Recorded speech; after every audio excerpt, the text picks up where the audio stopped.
something good and true and powerful for the sake of everyone. But this dream in the upper room, as beautiful as it is sealed in Jesus' body and blood. It is a prelude to a nightmare, and we see it unfold, cascading, like an avalanche, everything falling apart.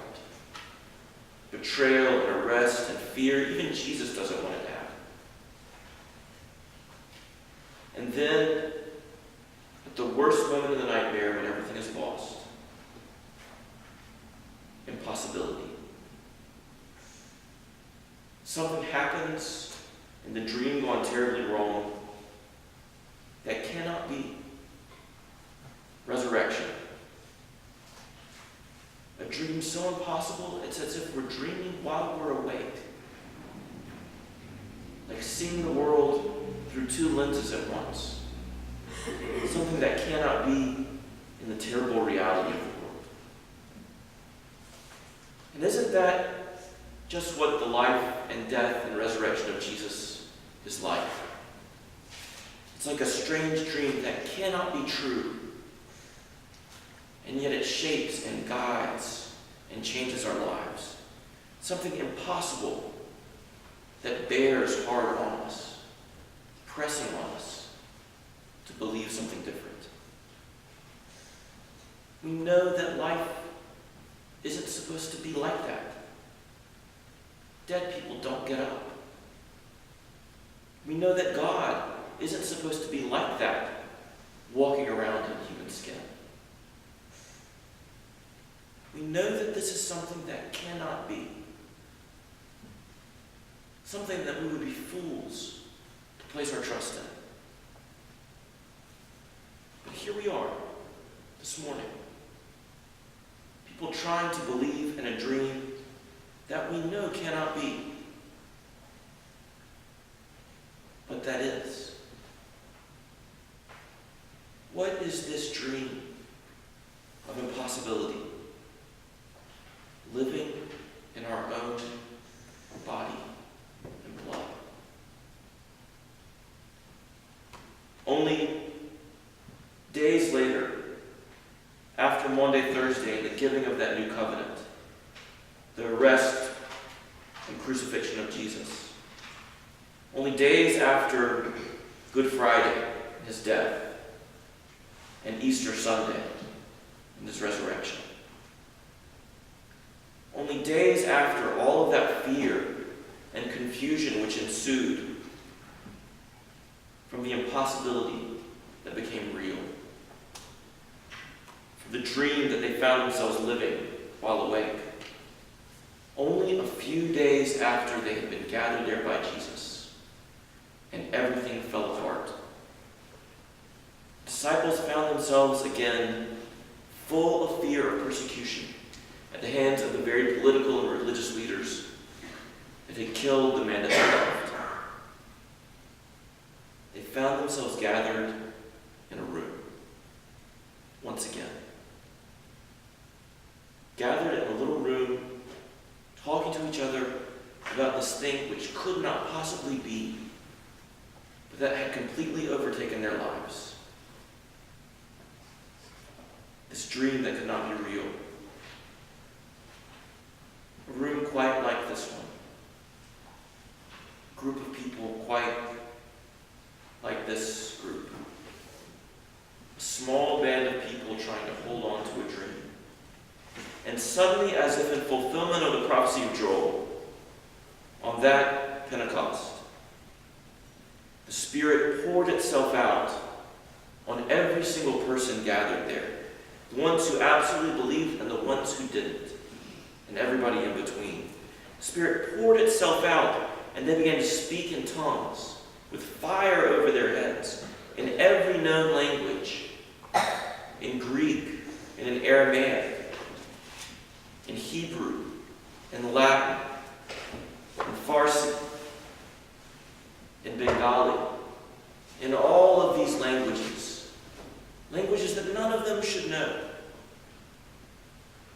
The Spirit poured itself out, and they prophesied, and they preached.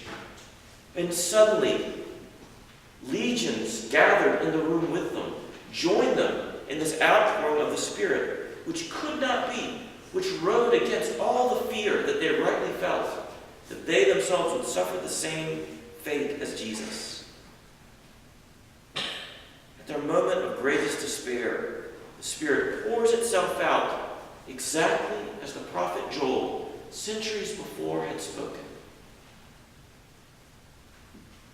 A prophet who dreamed of the day that the people of Israel would no longer suffer under a foreign empire. After Assyria and Babylon and Persia and the Greeks. A prophet who anticipated incorrectly. Because there the disciples were, under a fifth empire, under Roman occupation of the land of Israel. And in that moment where the prophet's very dream had failed, and where the disciples' hopes were falling apart, the words came true. And the dream came alive. And the Spirit poured itself out on the world through them. In a dream that was no longer in their heads, no longer just in their hearts, but alive in them, walking through the world in them, as it had done in Jesus. And from that place, they went out as Jesus had gone out, to heal the sick in ways that were impossible, to free the prisoners in ways that could not be, to bind up the brokenhearted when the brokenhearted should have rejected them, even to raise the dead, which cannot be, and to topple an empire with a new kingdom. A kingdom for all people. As Paul writes, a kingdom for Jew and Greek, male and female, slave and free. Just as Joel said, the Spirit poured out on boy and girl, male and female, young and old, on slave and free, everyone transformed into this dream of being God's people in a world that wants so much to shut us down. What is this dream that seemed so impossible, but that breaks into our reality and pushes us into living the dream, not just holding it in our minds or in the dark hours of the night, but in our bodies, walking through the world, doing things that no one believes can happen? What is this dream that Joel spoke about and that Jesus promised, that the disciples found burning over their heads in tongues of fire on the day of Pentecost? What is this dream? And here we are today, in a time of great despair and fatigue and irresolvable conflict and yelling and argument. People who do not see the world at all in the same way. Here we are in a little room today, gathered together. In this little upper room, gathered by a dream of what cannot possibly be. We are fools to believe it, but which our lives tell us is. A dream which cannot be, but which is, and which overturns empires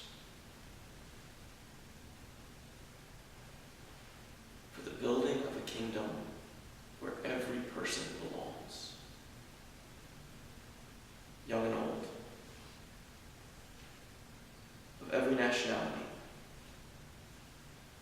every advantage and disadvantage and station in life,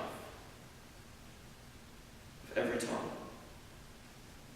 of every belief and disbelief, a kingdom where we all sit down to eat together. Here we are gathered in this little upper room, in a world full of sadness and fear and despair, where people have lost the courage to dream.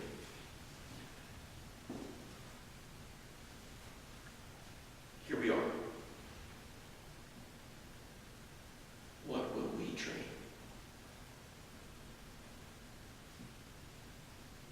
Amen.